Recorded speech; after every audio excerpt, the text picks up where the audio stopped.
Thank you very much. Okay. So the first thing I have to do is obviously introduce myself and why you should listen to me. So I work for a team of 25 inventors inside IBM. We are called Emerging Technology. And my job inside of that is to help bridge the gap between research and consultancy. I personally happen to be an expert in virtual reality, augmented reality, machine learning, brain computer interfacing, and the Internet of Things. So those are my particular areas. People study all sorts of different areas inside of my department: high performance computing, quantum computing, pretty much anything you can dream of. We are aiming towards sci-fi as much as we can. So, as I said, this is my job. We see that there is a gap out there between essentially research, so there are people out there doing very interesting things, and you get to hear about them occasionally, maybe read the odd news article.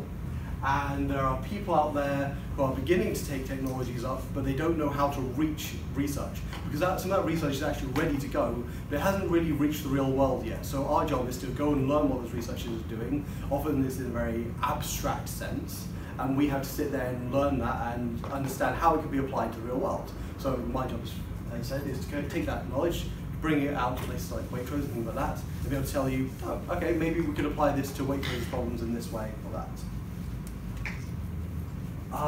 That's it, sorry, I think I might have duplicated the slides for a second there. So emerging technologies in general, as I said, we cover all sorts of different industries: aerospace, retail, healthcare, a bit of everything really, and we have all sorts of interests. So the first thing I wanted to talk you through is this. This is published by another company called Gartner, and this is one of the ways that we can think about technology. So this is called the hype curve. So what we're going to think about here is essentially all technology goes through this curve, which is we have this innovation. So someone at some point thinks that this is a good idea, and it sort of starts to pop up. And as people begin to realize it, it goes up, like this hype curve, as we call it. The hype around this increases to the point where it gets to the top here, and people basically believe it can do anything. It pops up in every news article. Everyone's got it as a buzzword on their lips. Everyone is thinking, you know what, I need a slice of this technology because it will cure all of my company's problems. Then we get to the trough of disillusionment, and we find out this technology is not snake oil. It does not cure absolutely everything. And then we come up to a cycle of low. Actually, you know, this technology was good. There was a reason we developed it, and the hype began to come about. It's just that it doesn't do everything. And what we can actually do is look along this. So I'm going to talk about some of these technologies today. I'm going to talk about quantum computing, for example. I'm going to talk about blockchain, about augmented reality. So I'm going to try and take you sort of along different chunks of the hype curve. And also, sorry, I forgot to actually say, I really like a two-way conversation. So if you want to interrupt with questions at any point, I'm completely fine with that. Don't just let me talk at you, because I can talk all day. But if you have questions, don't forget them until the end. Great. Okay, so this sort of gives you a rough idea of how I think about technology and maybe the sort of terms I might go back to. So the first thing I want to talk about is some diffusion technologies. So these, as I said, are technologies that, as Gavin described, that they're kind of ready. I could take a lot of these technologies, and I could come into Waitrose, JLP right today, and I could produce you something.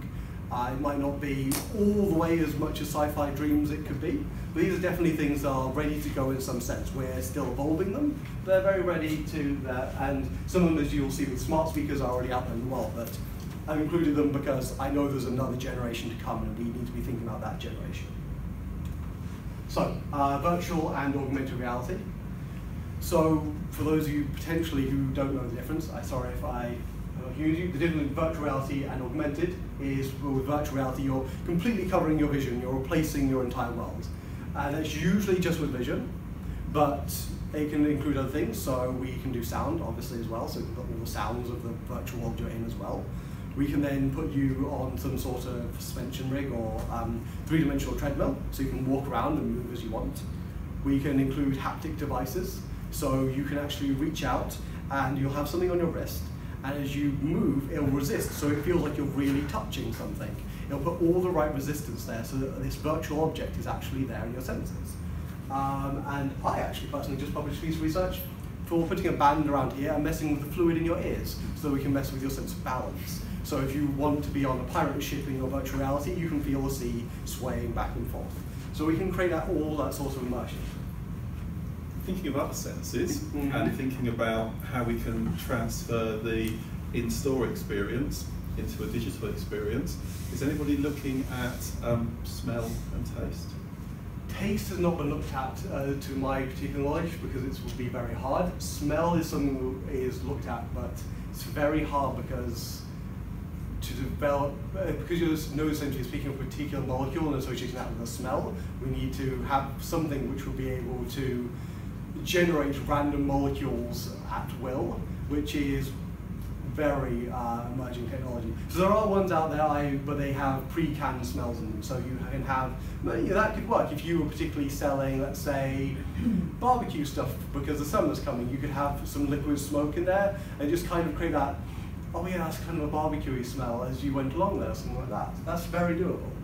That actually might lead in to one of the cases I'm going to talk about. So this is actually visitors to North Face as a way of selling their products. They actually created a virtual reality center where people could sit in sleighs or in igloos and things like that. I know it sounds really silly. Their sales went way up because people put on the clothing, they tried it out, they put it on into virtual reality, and they could actually imagine themselves there because also guessing that you know that when you're selling something, you're not just selling a product. Ever since we had the Marlboro Man, we've been selling a lifestyle and an experience and the whole package that we sell around that. So this can help enhance that package that you're selling.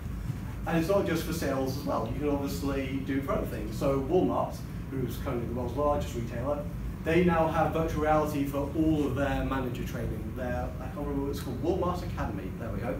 So, and I've talked with a number of different companies, this is increasingly coming apart because there are situations where it is not entirely plausible to get people to actually do them. You know, you can have an angry customer come and yell at you, you can run people through scenarios. I've had banks talk to me about what if we had our trainees virtually robbed. You know, that sounds silly, but the significant thing is here, in your brain, when you're in virtual reality, you build pathways, and they apply to the real world. If, for example, you would never learn to actually catch a ball, and I taught you in virtual reality to catch a ball, I threw a virtual ball at you again and again and again, until you eventually got it. And then I took the headset off and I threw a ball at you, you make a really good chance at actually catching that ball. Wouldn't be perfect, but your brain believes virtual reality enough usually that it will actually take that message on board and train it and learn it in. And we've shown this is much better than any video, any text document, anything like that. The only substitute is actual real world experience. I'll be honest, that is slightly better. But virtual reality is a pretty good substitute. And we can enhance that. So we can add things like virtual instructors into that. We can add an AI instructor which doesn't get bored with your questions. It'll sit and listen to every question you've got all day long. It won't shame you for asking a stupid one because it doesn't know what a stupid question is. And you can still keep your real instructors in there.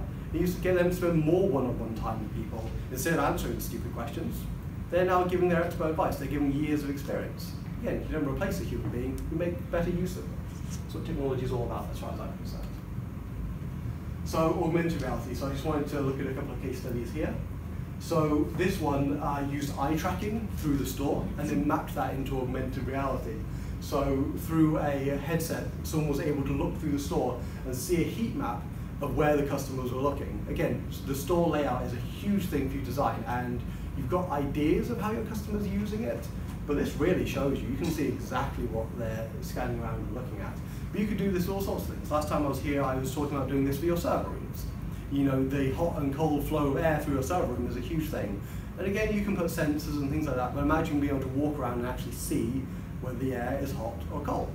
Or being able to walk through that and actually see what products are selling better than others. So having, as you walk down the shelves, you could see pie charts appearing in your vision above all of them, saying, this one's selling well, this one isn't. And you think, okay, maybe I can rearrange.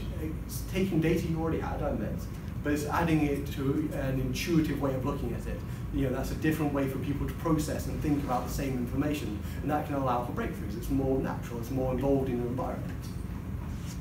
And the other thing which I'm particularly excited about, and I want to see more and more of these, is stuff of virtually buying stuff and trying it out in your home. So Wayfair have this, a few other people have it.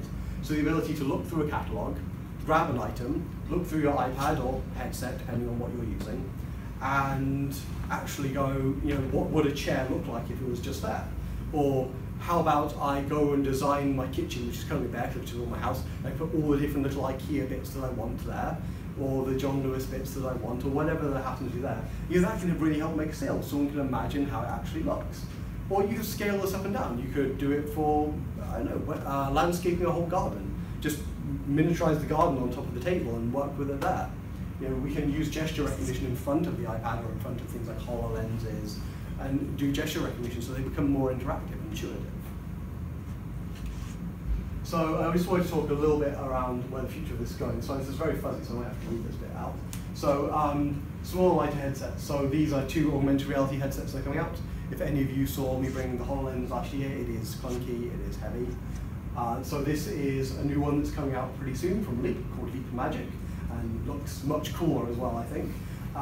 The AR contact lenses, so this is one of the early prototypes that's out there. It can get some LEDs in your vision. It's not quite there, but they're, again, we're talking about emerging technology. The fact that there's a prototype there, to me, means that at some point we're going to start moving in the right direction.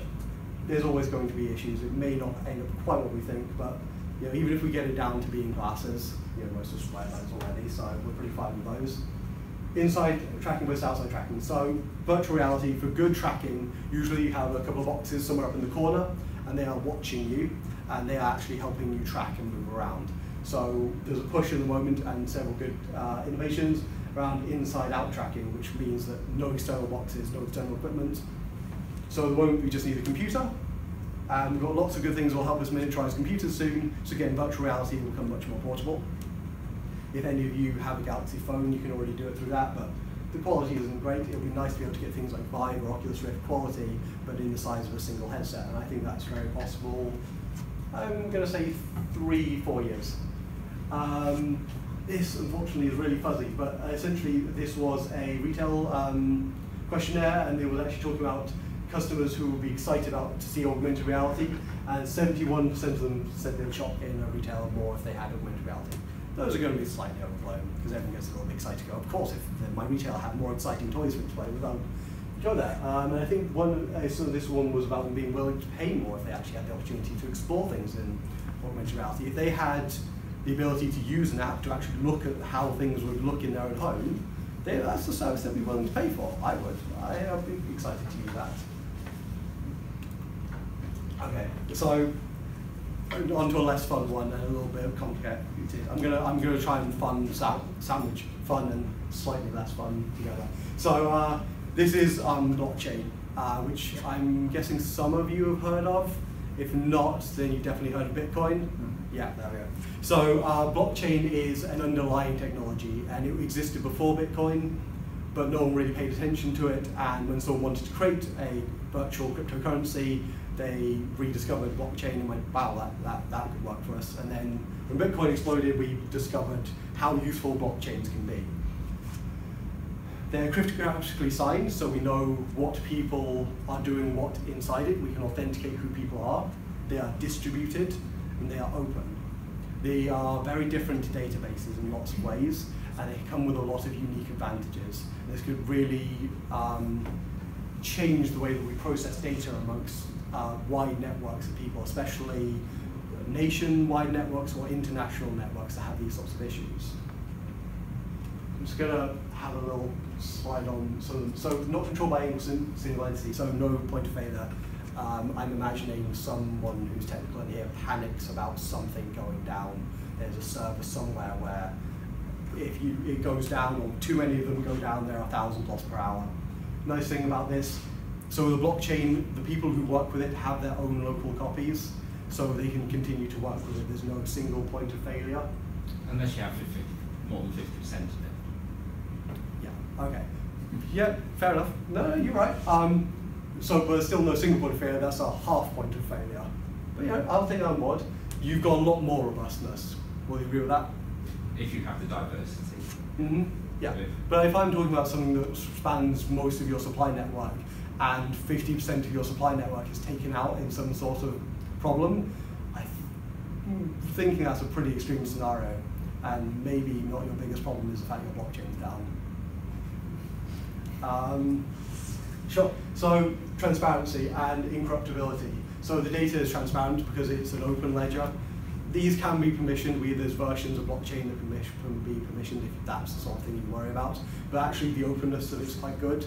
The ability for everyone to actually read and access the same data and have access to the same records is very useful. So a real world example of this is a supply chain blockchain we've been working on. Involves international shipments, and they don't really have a good line of communication between the receiver and the sender on this particular thing for various different political reasons. But what they can do is they have a blockchain between the two of them now. And what used to happen was, for example, they would load so many items onto 30 pallets and send them off. But every now and again, they would load the same number of items and they would have slightly different pallets that day. They'd be able to load them onto 28, and the shipment would arrive and they'd go, there's 28 pallets here, I'm sending the whole shipment back. Even though the same number of items, the same amount of product was there, it was just loaded slightly different to what they expected. This sort of thing a blockchain could help out with. In a supply chain, that data could be updated and they would understand when it arrived, they would look at the latest copy, which is in the blockchain, and go, okay, yeah, okay, I understand back when it was at the factory, that happened. Everyone has access to this sort of information. And also, it can't be corrupted. Or to an extent, it cannot be corrupted, depending on how you build it. The phrase blockchain is very open, so there's a lot of implementation, but the ways that I would suggest implementing it are incorruptible, which is really good for your auditing. At some point, someone usually goes back and says, what happened to this thing? Where did this thing go? What was the pattern behind this? What was the traceability of it? That's all good, useful information to know. So I'm going to just jump onto a couple of actual use cases. So authenticity is a big one, and provenance. I imagine you all still remember Tesco and their horse meat. That's the sort of thing we could really help out with here. That's because there wasn't enough layers of communication, right? So someone sold the meat to someone else, and it passed through so many layers that that information didn't stay there.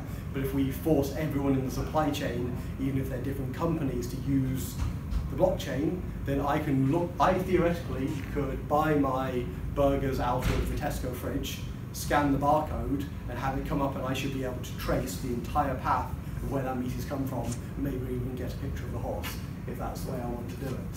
Good question. So I kind of get that the blockchain's a thing that we can put this data into, and people can't update it. But surely there's still that kind of garbage in, garbage out issue. So your example there, I don't think, probably in the whole supply chain for Tesco, probably nobody went, want to buy a horse, mate? They said, this is prime beef. And surely even if you've got blockchain, I'm just keying in prime beef sold to so-and-so, and it's going to say beef on there. How do you guarantee the integrity of what you're actually putting into the blockchain as well? So we use things called crypto anchors. At some point someone did have to do that, because most countries, for example, track their cattle and their horses. Yeah. So I should be able to have to say the cattle number 417 was slaughtered to produce this much meat, which went into this batch of burgers. But what if we don't actually have the numbers? But then the crypto anchor here would be a digital signature which belongs to that cow. So we could set up essentially a signature that said, well, this is ridiculous. Essentially, that cow's signature was applied to this chunk of the blockchain to say, you know what, this definitely happened. And the owner of the cow would be the only person to be able to sign and say, this cow went in. Right. That's for something like that, but for things like this, we can use, so these are using RFID tags, or NFC tags in this particular case, and tracking that information. We can add crypto anchors in all sorts of ways, but that is an active area of research right now. So this is diffusion technology, so it is ready to go, but there are areas we want to improve. You're right, crypto anchor technology is one of those areas we're looking at right now, because we're not entirely satisfied with it either.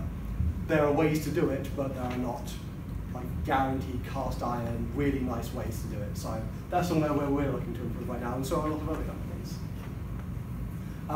De Beers as well, they are doing the same with their diamonds. So they are laser etching into their diamonds the number and things like that. So they have a blockchain as well that's publicly available, and you should be able to go and look up your diamond and find out its entire history. So hopefully over the course of a ring being sold on and moved and potentially reset, that diamond, you should be able to track it all the way through its life cycle. And again, that stops problems with artificial diamonds and potential blood diamonds and all sorts of things like that. Warranties. So people tracking their own warranties and actually communicating with their retailer. So someone right now has actually set up a blockchain which helps with warranties. It's up there. You can go and download the app and actually play with it yourself. So the idea here is that you actually download your warranties into that blockchain and you manage it all through the app. And again, you can then have this two-way thing with your retailer where you both sign off and agree what's happening here. You can have potential crypto anchor inside whatever the device is, so you know I actually own that device. You as a retailer even could add sensors to that crypto anchor to determine what happened to it. So like a really basic example would be Apple with their iPhones. They have little strips inside. They turn a different color if they get wet. So if you do drop your iPhone in the toilet and send it back to Apple and go, it just stopped working one day, then they're going to tell you you're lying. And you can do that sort of thing with all sorts of other data. Loyalty as well. So this is a good way to, again, blockchains to get people talking to each other. So this is a way to get different retailers working together. You can load all sorts of different loyalty schemes into one single blockchain and have people manage them. Potentially you can have conversions. There's a system inside blockchains called pegging, so you could even like exchange between the two of them. There's all sorts of ideas there. How does that work with GDPR and the right to delete data? Because blockchains, you can't delete data or delete your credentials. That is an interesting question, and I would like to answer after this because I'm going to have to think on it. I don't have an answer to it. That's my honest answer. We're catching up with GDPR and some of its implications at the moment as well. So no, that's a good question. Thank you. Smart speakers. I'm guessing someone here has an Amazon Alexa or a Google Home. Great. The reason I'm bringing these in is they're growing and they're huge and they're going to start arriving more and more and more. So in Q3 last year, 5% of us had them, and then suddenly Q1, 10% of us had them. And I know that's obviously a Christmas boom, but still, people are really excited about these, and they only continue to get better. And as they're adding more and more versions, I think that these are going to become synonymous. They go. I would think in 3-4 years, it's not going to be surprising to find one in your friend's house. It's not going to be novel at all. It's going to be like, oh yeah, like Alexa, it's fine. Almost not quite as much as a smartphone, I think, but pretty close, I think. So I want to talk about some of the things that people are doing with them and some of the potentials of things that people are doing with them, so you can start thinking about them as well and how that might move. So linked advertising. This is an area where people are starting to link in. The Alexa's always listening, or just in case you didn't know, or your Google Home or your Siri speaker or whichever off-brand one you happen to be using. The way they work is they always have to be listening. So there's absolutely no reason why it can't pick up on the television or the radio, or even heck the things that you're talking about just generally. But more importantly, things with the video. What if you played your Waitrose advert and you told it about the wonderful new prime turkey you've got on sale, and you just went to Alexa and went, yeah, order me one of those. That's the sort of thing that is totally possible in today's technology. It's just the creepiness of it, really, that's putting people off, but I think it's going to be there. I think there's a lot of money in it, so people will find ways to overcome those psychological hurdles. And again, you can have this sort of linking. People pay millions of dollars to have their items in movies. I think that linking could be there as well. Or even conversations. There's currently ethical issues on listening into those, but the technology is there, and I imagine that someone at some point is going to push it. I don't suggest you actually do it, but I'm just here to talk about the technology and the fact that I think someone will try it at some point, and just worth thinking about.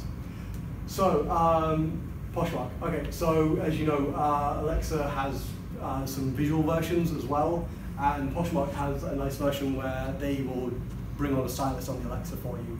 They'll actually suggest different items for you. So in the comfort of your home, you can decide, oh my god, I got this thing and I forgot it, I need an outfit for it. You call them up, you open up the app, or you open up the like the new Alexa ones that have the visual dashboard on them. Someone chats to you and they show you items and go, what about this? What about this? How about this thing? And you talk them through all of that and they go, okay, great.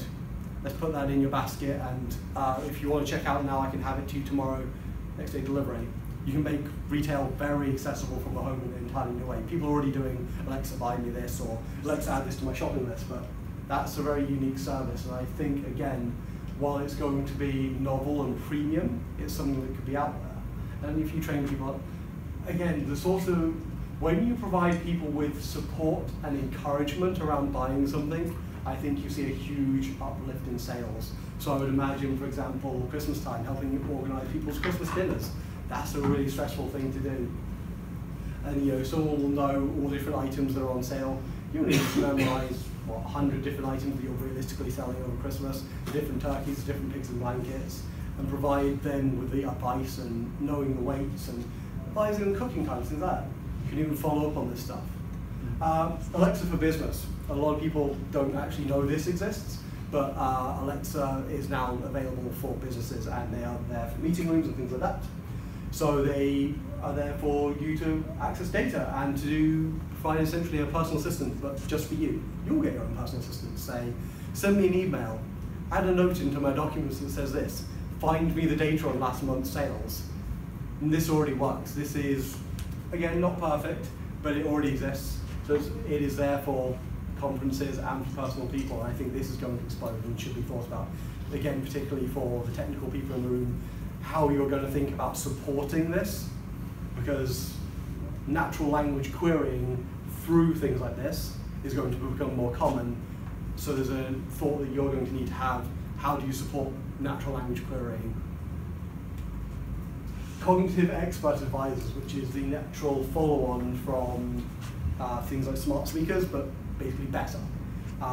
So you can think of cognitive expert advisors to an extent as AI, but from the movies. They are usually experts in one particular domain, and they have a natural language interface of some kind, and they help you search through data. The way I usually describe this is around getting a machine to do the things that machines are good at, and people to do the things they're good at. So one of the first ways we as a company did this was Watson Healthcare, if you've ever heard of that. We talked to some oncology cancer doctors, and they told us they could read about 10% of the cancer papers or ontology papers in one particular area that were published each year, which was horrific. They were only getting 10% of the information, and they only had 5 minutes to talk to each of their patients. So what we did is we trained a cognitive expert advisor to be an expert in one particular area, in this case, particular type of cancer. And what it would do is when someone came into the room, it would bring up their records, it had read every single paper on cancer ever written, it would read all their test results, all their medical history, and it would then talk to the doctor and say, I think you should run these tests. I actually think you should read this paper. And this is the sort of thing that you can use as well. You've got all sorts of information. I have no idea how much information Waitrose and John Lewis have between them about all their marketing, about all their products, about everything they have. And you need to go and find the person who knows about that. All of you know, like, at least one person who's like your go-to person, who just somehow seems to know things. This is the ability to make that available in whatever area you need. You can have a marketing expert, you can have an expert who will tell you about the provenance of this or how to fix something. You can train AIs at the moment in narrow areas, but they are very useful. I hope based on Watson, so Watson's been deployed in some retailers already, and obviously it's incredibly powerful. When do you think we'll start to see Watson become more prolific in use and within businesses, certainly in the UK? I mean, being able to harvest big data and get through and trend analysis. I mean, honestly, that's a question for my sales team. The technology is there. Yeah. It is about just showing people to do that. But I will very much push. I'm not here to sell Watson or IBM at all. I'm here to talk about emerging technology. So, but my answer is really honestly, when people are ready to take it, the technology is there. In the doctor's example, were they really? Did they really like it, or did they worry that they would start just relying on what someone was telling them and thinking that maybe people aren't going to trust them as much if they've got the AI? So we got really positive feedback on the whole, but I do understand your concerns. I didn't hear any of those myself, but it's something that would be worth investigating. So what we did actually hear back was they were discovering things that they would have missed. So for example, they were catching very rare variations that they just simply had not heard of, and they were appreciating that. And I don't think there was a confidence issue with the patient. So the way we worked essentially was that before a patient would come in, we preloaded a tablet with all the information we thought that doctor should know. So they had sort of a minute or so to read through it, process. And again, we didn't undermine them. This isn't about replacing that doctor. We were about informing them. So all we wanted to do was say, there's no way you can read the 500 papers that are written this year, you can't read all the test results. We're going to do that for you and bring you just the relevant bits. We made them cliff notes, essentially, and we did that, but the doctor's still good. You know, we've all been to a doctor who's just had a good gut instinct on something and helped us, and they're still going to be fantastic at that. They still understand you better as an overall person. AI is rubbish at that. I'm going to say that. So we don't. That's not its purpose. It's about maximizing what both are good at. The human being only has so much time with you, so let's make sure as much of that time is spent doing what they're good at, and as little of it as possible doing reading, which we're not good at. Like, we all get bored reading mounds and mounds and mounds of information. So why do it? Get something that's better at it to do it instead. Okay, cool. So we have a couple of cognitive expert advisors. So we have North Face, which again have brought in their own cognitive expert advisor. So this was around buying things. So we do have a particularly fuzzy screen today, but essentially they had one that was publicly available. And you can type in some questions. So someone essentially here just typed in, hey, something will stay on when I swim with my kids. And it can actually understand that question and go through a catalogue and make those sorts of decisions. So an AI was built there in that particular instance that was an expert in essentially personal shopping for you. And it can bring out answers, and it wouldn't, again, it'll probably bring you out 4 or 5 different things, 4 of which would be good, and 1 would be ridiculous, because it's still only an AI, but that's where you come in. You know what your fashion is, what your taste is, what the current trends are, all those sorts of things. Human beings are great at that. What we could do is search through an entire catalogue and bring out the 5 that were probably relevant, and you can then cut that down yourself using your own instincts and tastes and knowledge and all that sort of information. The last thing is, so this is just coming out at the moment, which is Kit. It is a virtual employee. I don't want to make any of you worried, but it is essentially a virtual employee that you could, it's designed for startups. It already shows you some of the things it can do. So you can sort of talk to him and just say, oh, you know, send a thank you note to Jim for the last package of peanuts he sent me. I don't know why peanuts. And you know, it would compose an email and say that. You can say all this sorts of information. This is beyond what a smart speaker is doing right now. Those are very much call and response. You say this thing, it does that thing. These are more, again, expert advisors. They have an expertise in the particular domain that you're working with. So the way that I would think this should move forward is a variation on Kit. You should have a Kit that is a marketer, a Kit that is an accountant, and all those sorts of things. And that's the way that I would see these starting to move forward.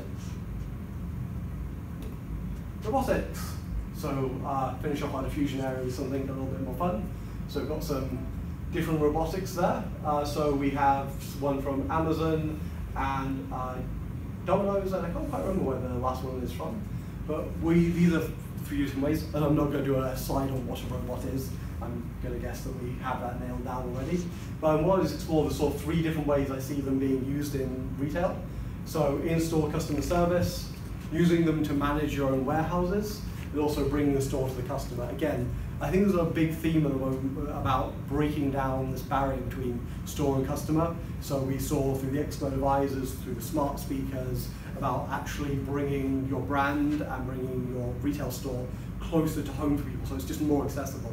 Again, people buy on instinct, they buy when they need stuff. And if you can reduce the delay between someone going, I kind of want that, and actually being able to buy that, that's going to work well for you. And they're also going to appreciate the convenience. So here are my ones picked out. So we have the in-store customer service. So Lowe's in America have the Lobot. This is actually really in one of their stores. And again, it works as a virtual employee pretty much. You can walk up to it and tap in some things and say, where is the white paint? And it will go and take you to find the white paint. And you can tap in different questions and things like that, and it will actually wander around the store and guide you to things, which is useful. You know, again, you have a limited number of employees. I'm imagining all of us had a point where sometime in our life we've run around the store trying to flag down an employee and they're all busy. Once you have this thing, it can work all day, all night. It doesn't get bored. It's never rude to customers. All these sorts of things. It's always got a happy little smile for you, especially if you program it in. Using robots to managing your stores and warehouses. So we also saw the Amazon ones there, which I don't know if you've ever seen before. The way an actual Amazon warehouse works is people stay stationary. They don't go and walk and find things anymore. when you actually need products, the shelf lifts up on top of a robot, they bring the shelf to you, you grab what you need off it, you put it down, and then the next shelf arrives in front of you brought by another robot. Again, so just speeding that up all the time. Why would spend time wandering down shelves when robots can just bring you your shelves? But in this example, again, this is another way to reduce downtime. So various different products are taken behind glass, or they're locked with safety things. So your DVDs, your razor blades, certain chemicals or pharmaceuticals. You can have a robot. There's no reason that can't learn to read a piece of ID, understand that that's you by facially matching against you, read off your date of birth and work out your age, and then ask you what you want. Sure, I'll get you the razor blades, that's fine, you're over 18, I recognise you. So that's sort of what, again, it pulls employees away and can be enhanced. Also, some people don't like having to go and actually chase down an employee. I have certainly sometimes just given up and decided to buy it another day, and not potentially, not from you. And I thought I'd end on a slightly ridiculous one, but it is real. In Australia, they have the Domino's robotic unit. So in an attempt to replace some of their delivery drivers, they are really delivering pizzas with this. It's only done trial runs so far, but they fully intend to do more and more of it. And again, I do think that more of this is going to be out there. Amazon and other companies, they're increasingly applying for more and more licenses to do work like this, particularly with drones. I wanted to pick a non-drone example because most people have seen them, but I really do think there's going to be a likelihood of this. Amazon offer their 1 hour delivery now, and people are going to have to learn to compete with that. When people want stuff, they usually want it right now. And if there's someone who can offer it right now, they will be willing to go to them and potentially even pay a premium to have it right now. So if you're not offering it now, or at least soon, someone might not bother. Okay, so that was the end of things that are pretty ready to go now. Now we're going to go into proper sci-fi and have some fun there and have a chat about those. So these are things I've researched in development. Anything that's here, I consider at least 5 years away from actually being in any of your stores, not a bit more. Obviously, some of these things do exist. There are prototypes, but they are in labs, they're in research centers, or on my desk. So 3D displays. So these are volumetric displays. So you're familiar with 3D TVs. I'm guessing people here have seen Star Wars, on the whole, the original, where you have R2-D2 beaming out the picture of Leia. That's what you need to be imagining. So there's all sorts of variations on these. I just picked one particularly cute animation. But these are there and they're coming. I really think they could actually go out into resale stores and enhance them a huge amount. So simple applications. So this is one place that's already actually attempting to use them. You can see what your dinner's going to look like before you've actually ordered it. As you pick items off the menu, they're loaded onto the table as a virtual image, and you can actually see it. If you're not quite sure what to pick, you can have a flick through. That looks pretty appetizing. Again, you can upsell things potentially with that by making the more expensive items look really good on the plate. And this, again, we could tie into your thing. Imagine if we then get smell going with it as well. Nothing evokes like memories and things like that. So in your own stores, you could be scanning meals. People could get an idea of what they're going to look like or what they're going to be like. Take my takeaway meal, which currently doesn't look that great, up to a counter and plop it on there. The barcode gets scanned and go, oh, okay, yeah, the ham and pea tagliatelle actually looks pretty appetizing. And maybe in the virtual image there's a bottle of wine in there. And go, oh yeah, the wine's quite nice. Well, I'll have that while I'm at it. I'll go find it. And then a little robot comes along and tells me it's on aisle 16. We can really do some amazing things.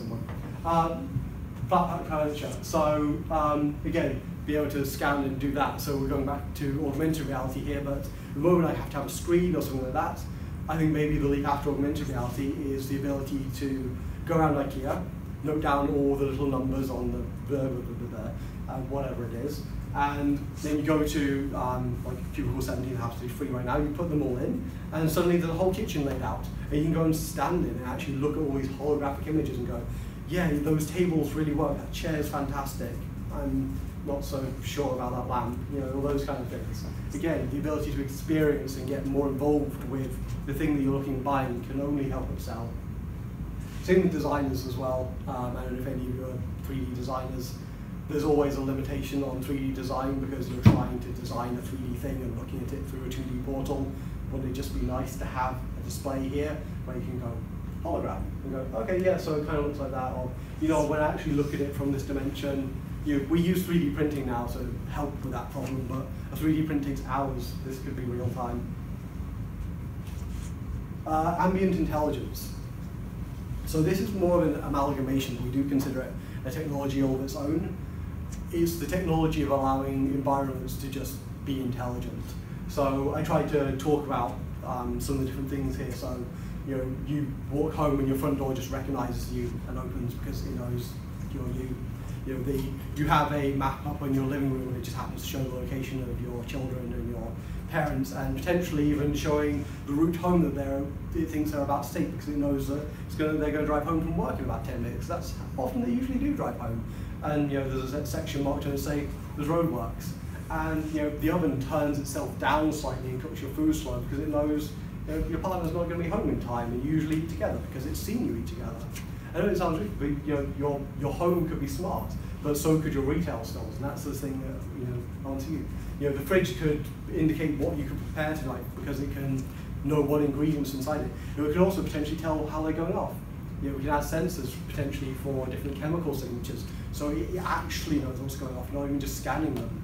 All this sorts of information is there. So that's the way I wanted to think about it. So I did try to have a think about how one ambient intelligent retail store might look like. So a store that would change the layout and lighting of customers to move them to more desirable areas. I know I've used them a few times today, but here's a useful example because they're an interesting store. If you walked around one, if you noticed there's arrows on the floor, shine light, no reason we can't just start redirecting those intelligently. Why do we have to have crowds moving through areas? We will start moving people through, so everyone feels like, I'm almost alone in the store, but really we're just distributing people well through the store.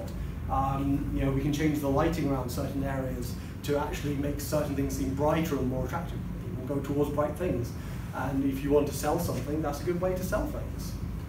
You can have digital price tags that could be tweaked on the fly depending on what you need to sell, what the price is today, or even the customer that looks at them. That one I think is very cheeky, but there's no reason we couldn't do it.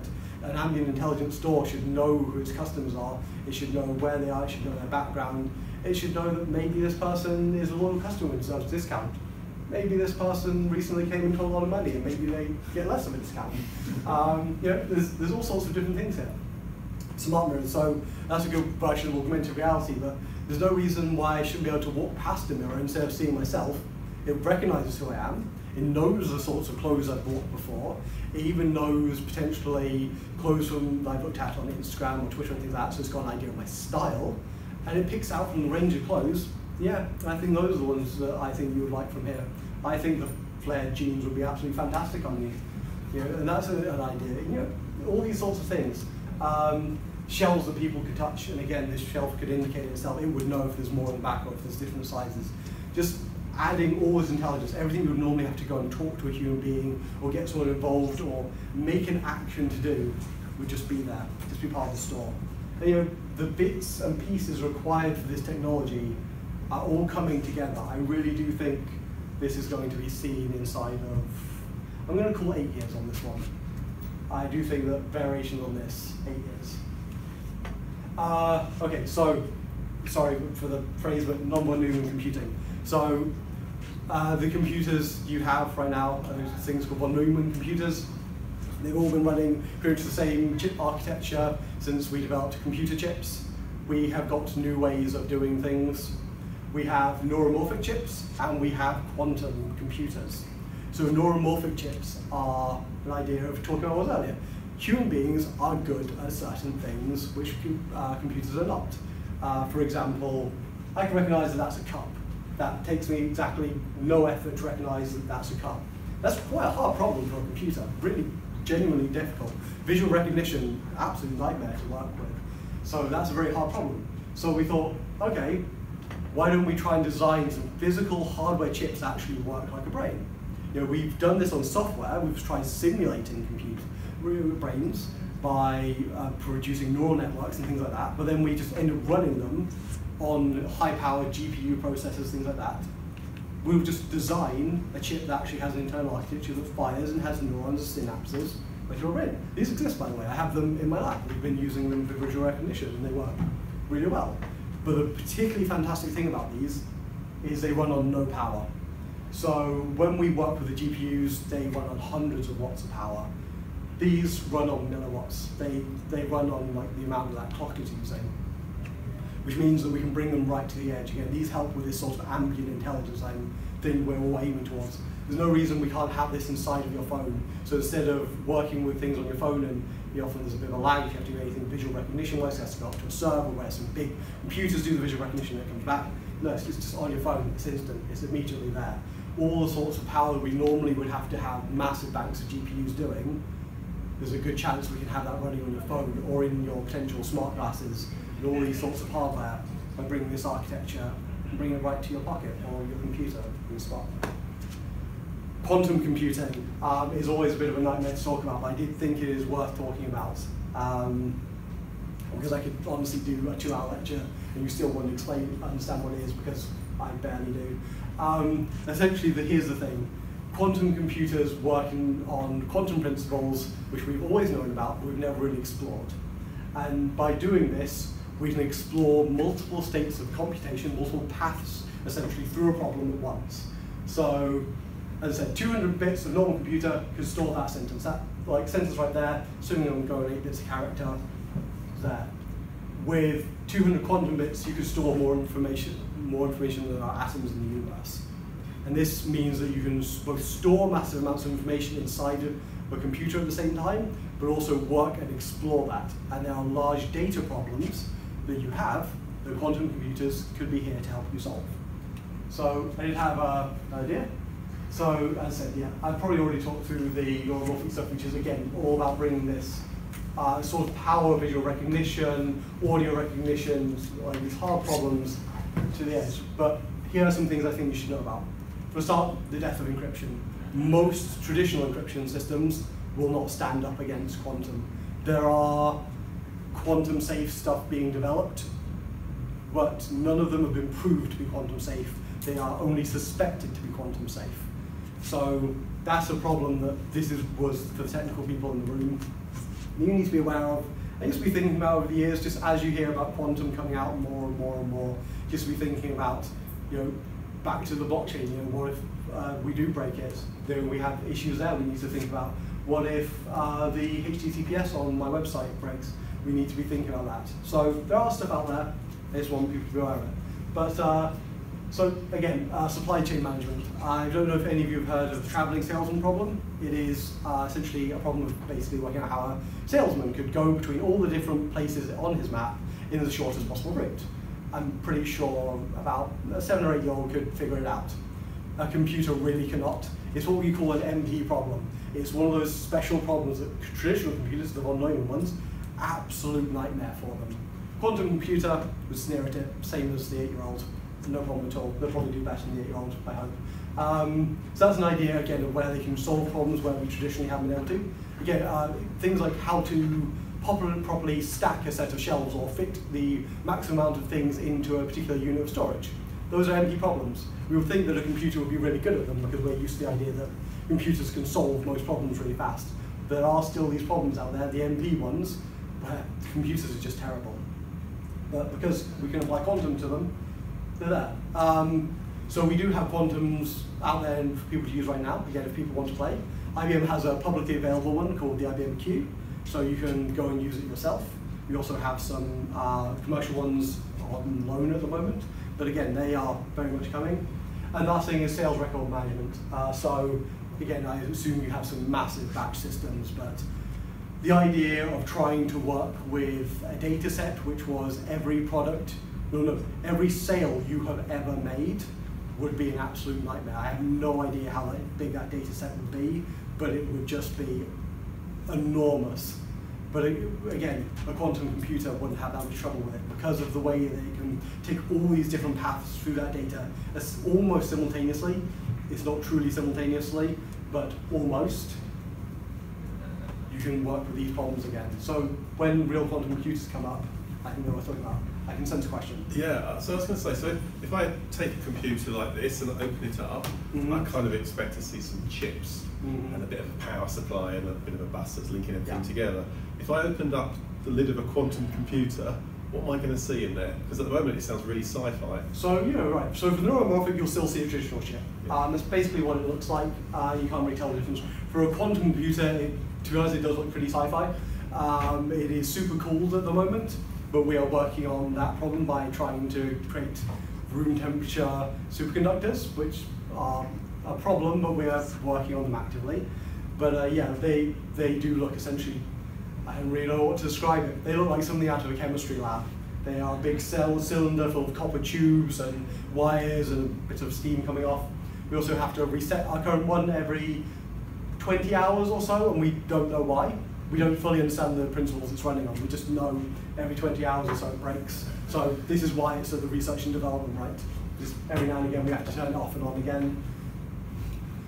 Okay, 4D printing. So everyone has probably experienced or seen or read an article about 3D printing by now. 4D printing is a thing that's very much is coming. So the thing on the left is real, and the thing on the right is just something that's planned. And they're going to try and attempt it at some point soon. So the idea here is that by adding a fourth dimension, time, 4D printing can really change things, because things can change shape, they can change color, they can change texture, they can assemble, they can disassemble. So this particular one here, when they basically touched it on the end, it formed itself up into a cube. I've also seen like full spheres and things like that come together.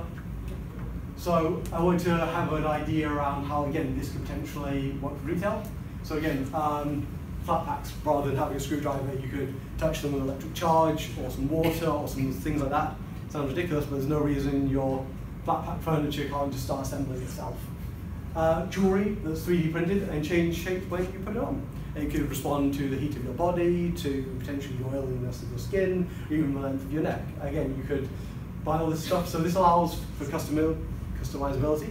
There's no reason you can't ship one generic version of something to a shop and actually have it change shape or color or design to meet that particular customer. You just have 100 blanks, and for your particular customer, you give them that. Heck, you know what, you could even give them a unique one. You could have them design the pattern with you in the shop.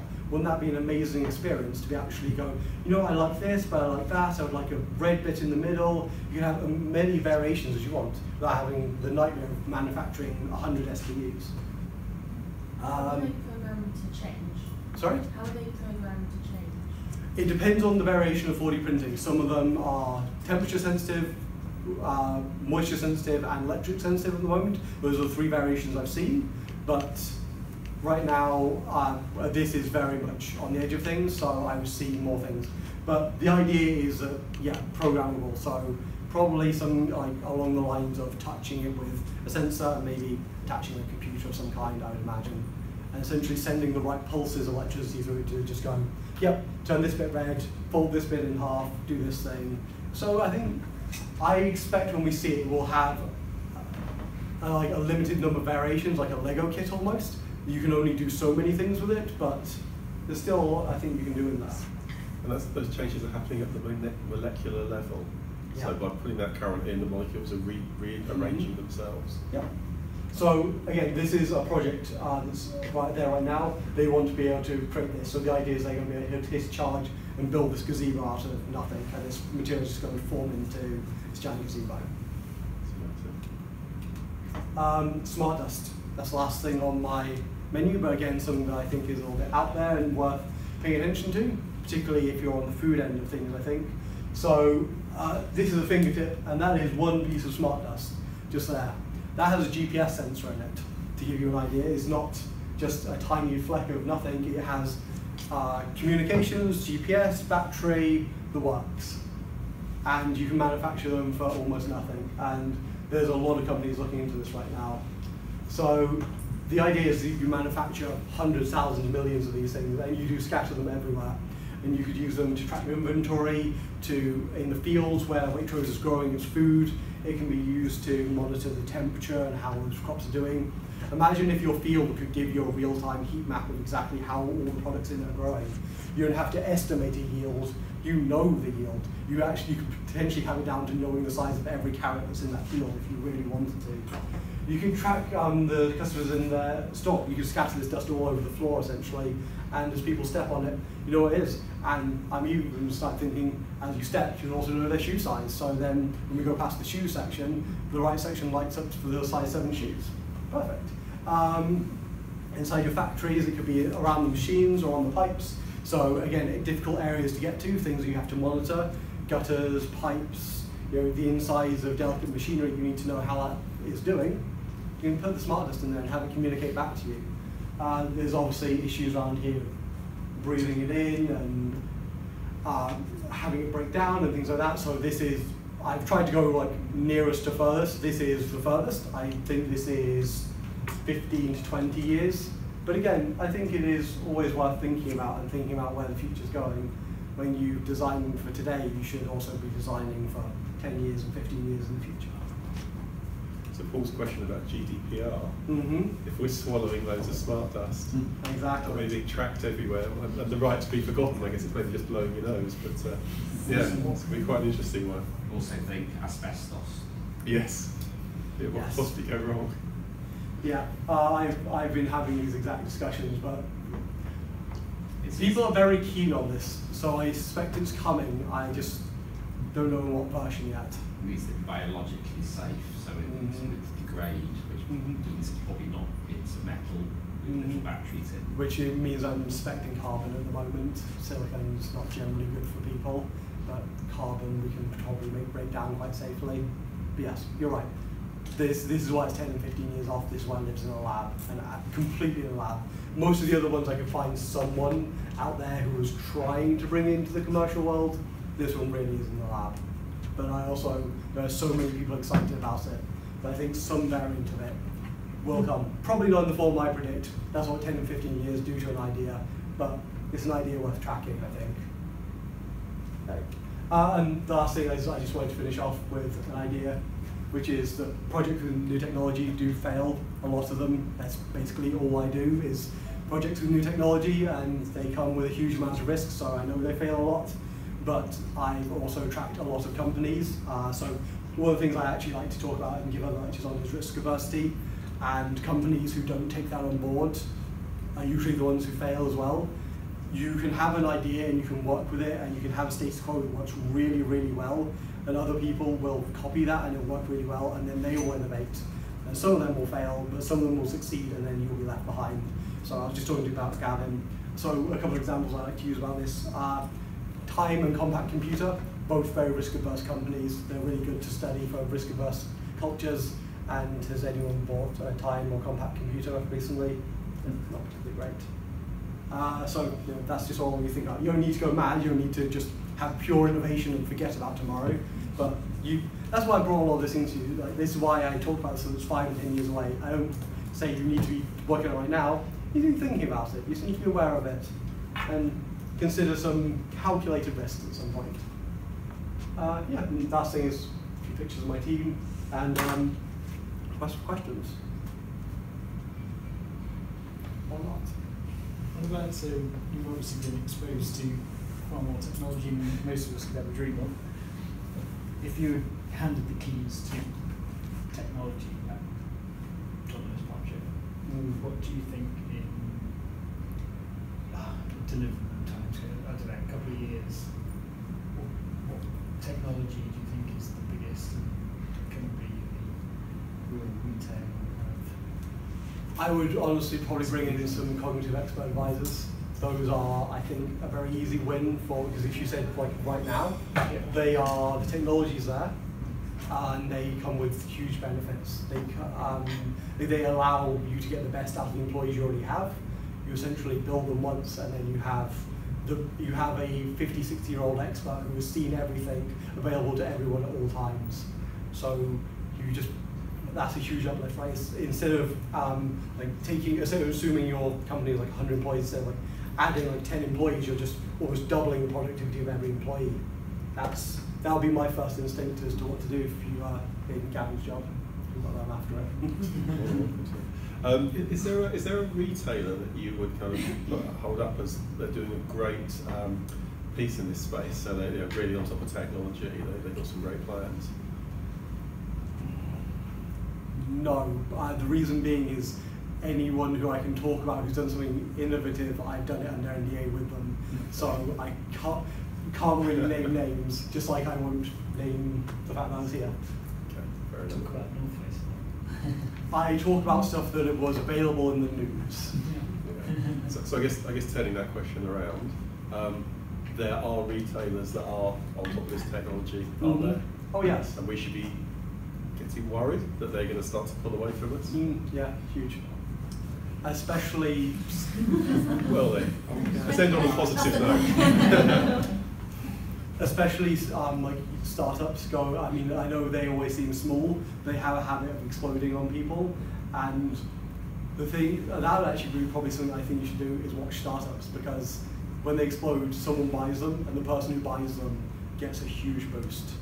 So maybe be the person who buys them, even if you don't do the innovation yourself. Any other questions? Well, thank you. I think that was brilliant. That was really good, and I think it's given us lots to think about. Sure. And I guess, yeah, encourage you guys to go away and think about these new technologies. Think about how we can do our jobs differently, how we can steer Waitrose as a partnership to be exploiting these technologies, and go out and spread the word. You could be our evangelists. So, round of applause for Gwilym.